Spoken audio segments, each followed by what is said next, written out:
o ministro, que eu queria... Por enquanto, o senhor falou, então, no contexto de um eventual conflito entre os poderes. Portanto, feriria a garantia da lei. Ainda na leitura Ives Gandra, vamos chamar assim, os militares também poderiam ser convocados para garantir a ordem, né? Então, por exemplo, em caso de anarquia generalizada, protestos violentos nas ruas, etc., então esse artigo também serviria para uma eventual convocação dos militares para manter a ordem nas ruas. Isso se aplica? Esse pedaço da interpretação dele tem a sua concordância? Não. Nessa dimensão, não. Até me espanta um pouco a novidade interpretativa que foi aqui lançada, porque as chamadas operações de garantia de lei e ordem não são uma novidade no Brasil. Não são uma novidade. Nós temos legislação infraconstitucional que disciplina esta matéria. Inclusive, um dos dispositivos é a operação de garantia de lei e ordem será chamada quando, por exemplo, o sistema de segurança pública dos estados for insuficiente para atender às situações que estão postas. Nós tivemos várias, no próprio governo que eu participei, Dilma Rousseff, tivemos várias, como também houve no presidente Lula, como também, não me recordo se houve, Miguel, no governo Fernando Henrique, mas no governo Michel Temer houve. Por exemplo, quando nós tínhamos greve das polícias militares, claro, nós tivemos várias operações de garantia de lei e ordem, em que você, então, a partir de uma provocação dos governadores, o presidente da República determinava, e aí as Forças Armadas, diante da insuficiência do sistema de segurança pública estadual, assumia o comando das operações para evitar a desordem pública. Isto é normal, é habitual.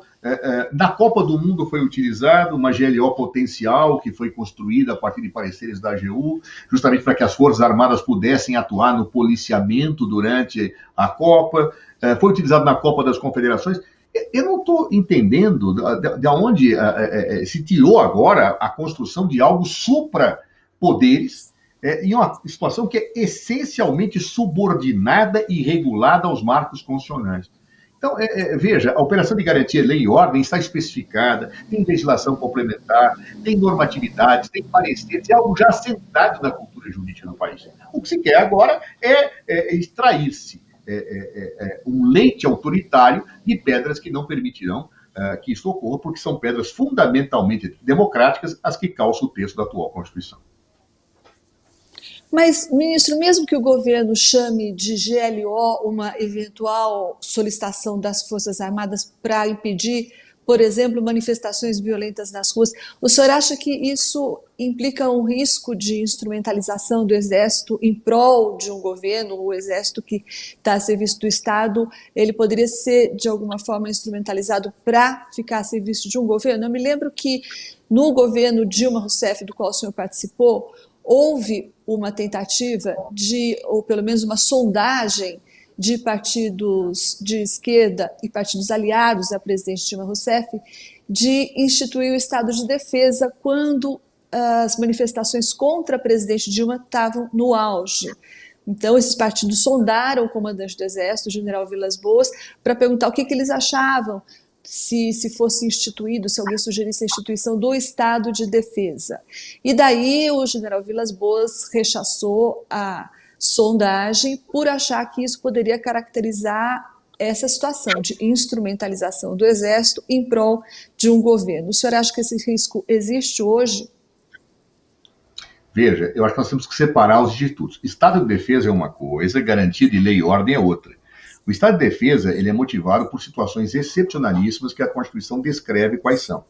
Naquele momento, não havia razão nenhuma para o estado de defesa e, portanto, nós convivemos com essas manifestações, buscamos garantir situações objetivas de respeito à ordem, teve confusão naquele período, mas isso acontece nos períodos democráticos. Claro? Outra coisa é você querer inventar situações para tentar abusivamente utilizar o Instituto da Garantia de Lei e Ordem. A garantia de lei e ordem, ela existe, por exemplo, quando a segurança pública do Estado não dá conta de uma situação. Claro. Agora, o governo não pode pretender lançar a mão da garantia de lei e ordem abusando da autonomia federativa, abusando dos seus poderes, porque ele estará agindo inconstitucionalmente. E caberá ao Supremo Tribunal Federal, se eventualmente o governo agir dessa forma, a colocar ordem na casinha, digamos assim, na casinha constitucional, porque o Supremo é o guardião da Constituição, é o guardião maior. E as Forças Armadas devem obediência aos 3 poderes do Estado. É assim em qualquer Estado democrático de direito do mundo. Só não é nas ditaduras. Nas ditaduras não é. Só que a Constituição de 88 não tem nada a ver com ditadura. Basta ler o artigo 1º.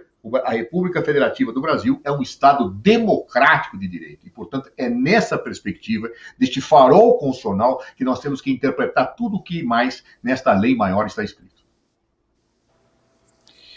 Professor Miguel Reale Júnior, o senhor concorda? Se explodirem, se a situação das ruas chegar num ponto de tensão insuportável ou que coloque em risco a ordem pública, a ordem social, o que se pode fazer? Então, a garantia da lei e da ordem não é um pretexto para a entrada do Exército na situação. Tampouco o artigo 142 da Constituição é. O que pode acontecer se houver, então, um tensionamento muito grande e uma explosão nas ruas? Vocês lembrar que no último domingo houve uma pequena manifestação na Paulista, né?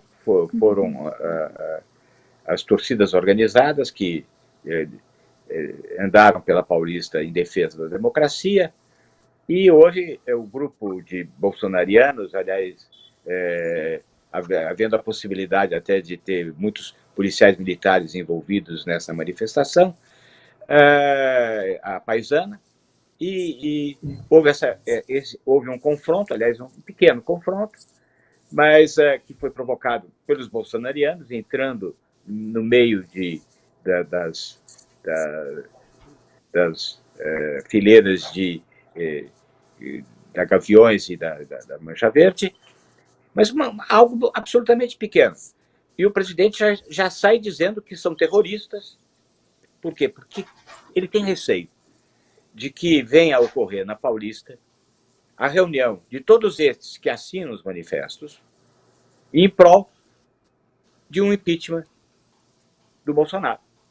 Ele tem medo que haja uma manifestação na Avenida Paulista, reunindo toda essa sociedade civil que está levantando-se contra ele em defesa da democracia, e que em defesa da democracia vá para a Avenida Paulista, e ele já está antecipando a qualificação de quem defende a democracia como terrorista, para justificar um ato de lei e ordem, ou para justificar uma intervenção até mesmo militar do Exército, como está se propondo aí com o chamamento do Exército como um poder moderador, o que é evidentemente, como o José Eduardo Cardoso demonstrou de forma inabalável, é um absurdo. Portanto, o meu receio é que as movimentações que possam ocorrer e que foram uma das fontes de atuação política para o impeachment de Dilma, foram as reuniões na Avenida Paulista. É por isso que Bolsonaro tem receio de que existam reuniões na Paulista que deem o substrato social, que deem o arrimo político necessário para um pedido de impeachment. Então, ele se antecipa para dizer que quem vai à Paulista contra Bolsonaro é terrorista. Agora, quem vai à Praça do Exército pedindo o AI-5, intervenção já, fechamento do Congresso e prisão dos ministros do Supremo Tribunal Federal, esses não são terroristas. Aliás, ele vai lá e diz que ele está ali presente para dizer que eles estavam certos, que eles estavam no caminho certo. Então, quem quer destituição dos poderes constitucionais, está certo. Agora, quem vai a favor da democracia é terrorista. Tá visível aí quais são os pontos em confronto. É a democracia de um lado e uma proposta autoritária de outro. Qual?